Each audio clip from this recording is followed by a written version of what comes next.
새벽 배송부터 당일 배송까지 등장하면서 수도권과 광역지자체에선 원하는 식료품을 사기가 매우 편리해졌죠. 하지만 농촌 지역의 사정은 다릅니다. 이곳 주민들은 왕복 2시간 거리에 위치한 마트까지 가야만 원하는 식품을 사 먹을 수 있는데요. 이른바 식품 사막 현상을 겪고 있는 겁니다. 이미정 기자입니다.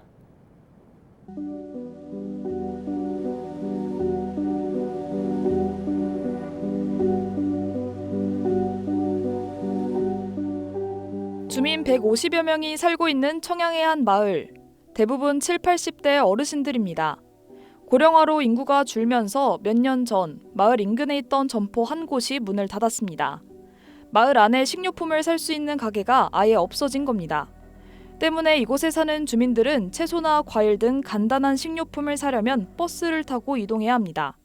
이 마을에서 가장 가까운 버스 정류장입니다. 이곳에서 마트까지 이동하려면 마을버스를 타고 20분가량 이동해야 합니다. 하지만 이마저도 쉽지 않습니다. 버스도 많이 안 다닐 뿐더러 버스 배차 간격이 워낙 길기 때문입니다. 마을에서 마트까지 가는 버스는 모두 8대, 대부분 하루에 한 대만 마을을 들립니다. 어르신들은 언제 올지 모르는 버스를 매일 한두 시간씩 기다려야 합니다. 자가용 없는 우리 노인네들은 뭐 버스밖에 이용할 게 없고 1시간 한 30분도 기다리고 1시간도 기다리고 어떤 데 2시간도 기다리고. 버스 한 대를 놓치면 사실상 마트까진 걸어가는 수밖에 없습니다. 버스를 놓치면 운전을 할 수 없는 어르신들은 마트까지 걸어가야 하는데요. 제가 직접 얼마나 걸리는지 확인해 보겠습니다.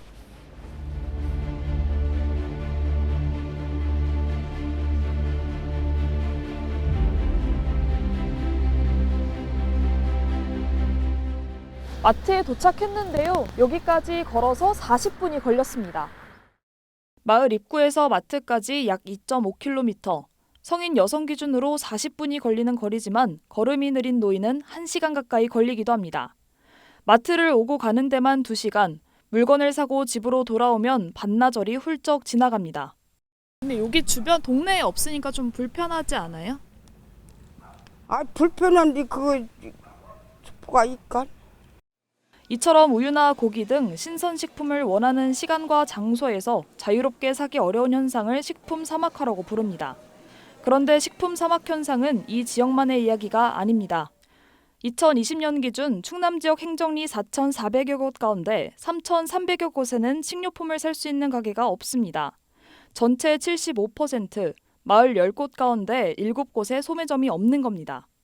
농촌 지역의 고령화와 인구 감소 등으로 식품 사막 현상은 더욱 심해지고 있는 상황. 농촌 지역 주민들의 사 먹을 권리가 위협받고 있습니다. 헬로티비 뉴스 이미정입니다.